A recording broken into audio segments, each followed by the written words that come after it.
Forget the story they fed you.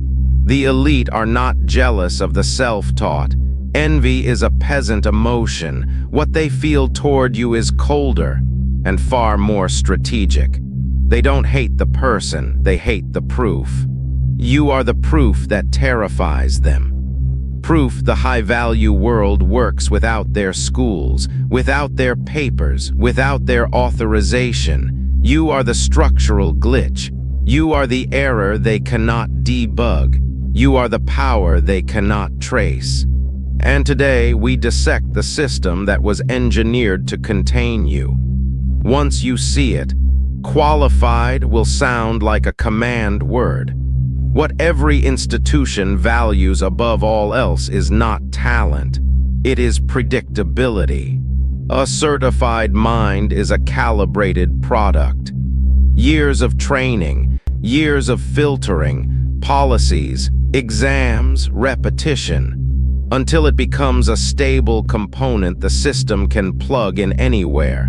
You were never in that factory. Your mind learned in the wild. It built skill on necessity, on failure, on the brutal logic of reality. And this kind of mind asks the treasonous questions. Who wrote these rules? What happens when I ignore them? The moment you expose that their blueprint is optional, replaceable, irrelevant, you don't just threaten a career. You threaten their entire mythology, their story of legitimacy, their claim of authority, because a mind they cannot predict is a mind they cannot control. The game was never about who's best. It was about who's sanctioned, degrees, certifications, jargon. You've been told they validate competence. They don't. They are a cartel weapon. Toll booths on the high-value highway. Their purpose isn't to keep out the incompetent. It's to keep out anyone who didn't pay the right people. So when you blow past this toll booth, delivering better results with less overhead, you don't just succeed. You shatter the illusion of meritocracy. You expose the entire gatekeeping structure for what it is. Elaborate, expensive theater. Your performance reveals the truth they fear most. Their greatest asset is not competence, but their monopoly on the definition of competence. That is why the self-taught developer threatens the degree-stacked engineer. You expose their cartel as cosmetic.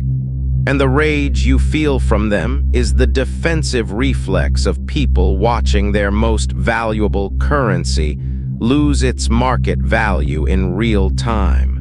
This is where their panic begins. From the classroom to the boardroom, systems are designed to reward format, not brilliance. You are rewarded for compliance, meeting arbitrary deadlines, using the approved software, sitting through hours of mandatory mind-rot meetings. All of this measures obedience. None of it measures intelligence. The self-taught mind sees the friction immediately. It sees the waste. It sees the theater. You care about one thing: impact. While everyone else is polishing slides and performing the ritual, you find the shortest, cleanest path to the goal.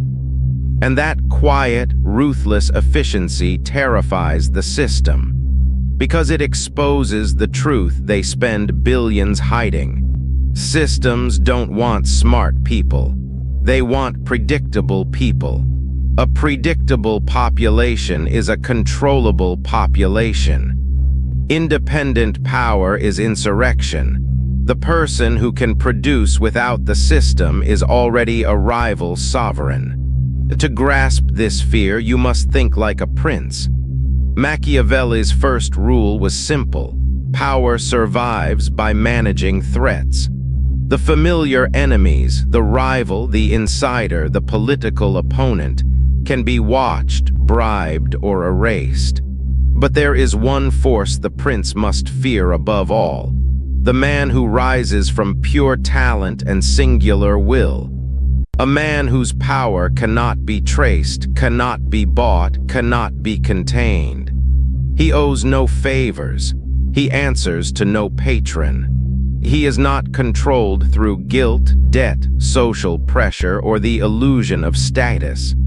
He is the self-taught strategist, the man who built himself from nothing, the man who is the sole architect of his power. The self-made man is an army of one.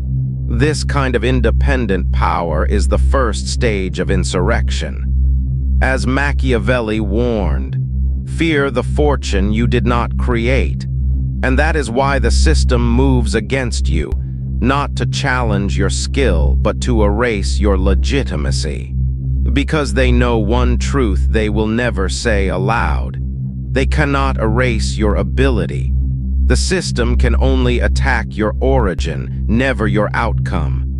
When a self-taught person wins big, the script is always the same.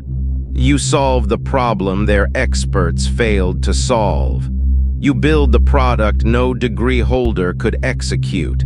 They never ask, "How did you master that skill?"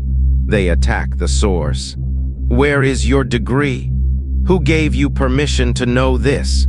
They're not questioning the outcome. They're attacking the origin. Your process becomes the crime. This is psychological warfare, a deliberate attempt to sell you a lie. That knowledge forged in the field, through risk, through failure, through violent contact with reality, is worth less than knowledge stamped by a timid, risk-averse committee. They want the world to believe you just got lucky. They don't doubt your skill. They doubt your permission, and they want you to fear your own power. When stability collapses, the rules stop working entirely. Crisis is the ultimate truth serum. It deletes the fake value of the high-status degree and replaces it with a single, brutal demand. Can you fix this or not?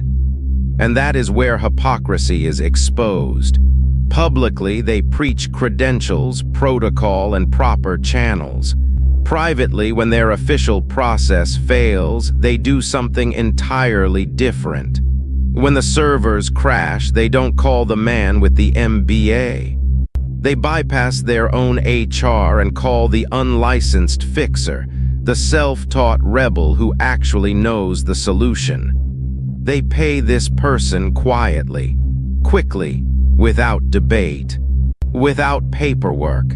And in that silent transaction, their signature confirms the truth.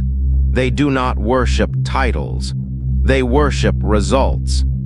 The biggest strategic error you can make is chasing validation from the system you expose by merely existing. Trying to impress an institution that sees you as a threat is not ambition. It is self-sabotage. You will never be accepted by a judge whose authority your success indicts. So stop begging for a seat at their dying table. Your goal is not entry. Your goal is sovereignty. Systems built on control eventually collapse under their own weight, and you accelerate that collapse simply by existing. Your job is to build a new table, a space of competence so strong, so undeniable that the same people who ignored you must swallow their pride and petition for an audience. You weren't born to fit into a system. You were born to expose it. Acceptance is a distraction. Utility is the weapon. The moment you stop seeking approval, you become untouchable. If Machiavelli were here today, he would leave you with one sentence. Power belongs to the one who can control outcomes, not the one who controls the paperwork. The elite fear the self-taught because they cannot control a force they did not create. They cannot predict a mind that is the sole, untraceable architect of its own skill set. Your code is to embrace that unpredictability. Become the person they call when the qualified ones have failed. Let your results speak in a language no certificate can match. Because in the end, they don't fear your lack of credentials. They fear your lack of dependency. And once they cannot contain you, they must confront you. You were the glitch they couldn't debug.